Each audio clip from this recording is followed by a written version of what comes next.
Magandang umaga po. Narito na po ang magiging lagay ng panahon ngayong umaga ng Miyerkules, April 22, 2026. Pero bago yun, baka pwedeng palike and share naman ang video na ito. Comment ka na rin kung taga saan lugar ka para malaman natin kung hanggang saan umabot ang video na ito. Huwag mo din kalimutan na mag-follow at mag-subscribe sa ating Facebook page at YouTube channel. Sa kasalukuyan na tayong sa pag-asa, easterlies o yung mainit na hangin na nanggagaling sa may karagatang Pasipiko ang nakakaapekto ngayon sa may Southern Luzon, Visayas at Mindanao.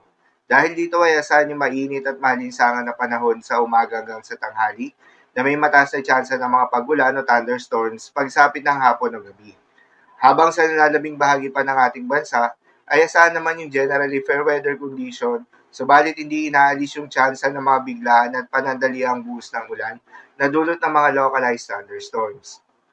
Magandang balita naman dahil ayon sa pag-asa ay wala tayong binabantayan na low pressure area o bagyo sa loob o malapit sa Philippine Area of Responsibility na maring makaapekto sa ating bansa. Subalit maging handa pa rin tayo dahil posibleng may isang bagyo na pumasok o mabuo sa loob ng Philippine Area of Responsibility ngayong buwan ng Abril.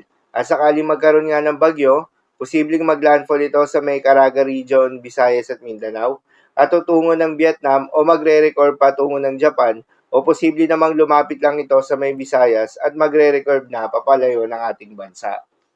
Para naman sa heat index forecast, narito yung mga lugar na posibleng makaranas na matinding init ngayong araw.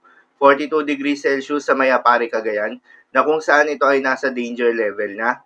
41 degrees Celsius naman sa may Tuguegarao City, Cagayan, San Jose Occidental, Mindoro, Puerto Princesa City, Palawan at Zamboanga City, Zamboanga del Sur. Habang 37 to 38 degrees Celsius naman ang posibleng maranasan na init ngayong araw sa Metro Manila. Ang mga nabanggit na lugar naman ay nasa kategory ng extreme caution level na kung saan posible itong magdulot ng mga heat cramps at heat exhaustion. Kaya naman iwasan muna ang mga gawain na posibleng magdulot ng heat stroke at ugaliin na uminom ng tubig at magdala ng payong kung sakaling lalabas ng inyong mga tahanan.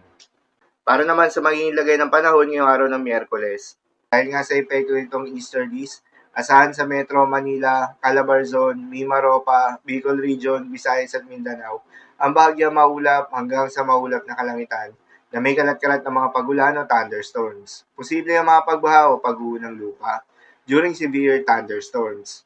At sa lalabing bahagi pa ng Luzon ay asahan naman yung bahagyang maulap hanggang sa maulap na kalangitan na may kalat-kalat ng mga pagulan o thunderstorms na dulot ng mga localized thunderstorms. Posible rin na mga pagbaha o pag-uho ng lupa during severe thunderstorms.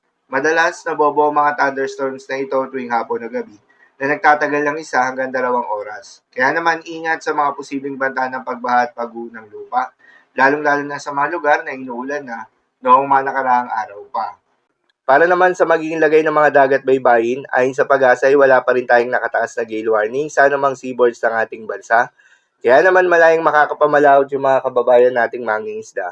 At yung may mga maliliit na sasakyan pandagat, subalit iba yung pag-iingat pa rin, lalo na kung meron tayong offshore thunderstorms activity, asahan yung paglakas ng hangin at kakibat nito ay pagtaas rin ng mga pag-alon.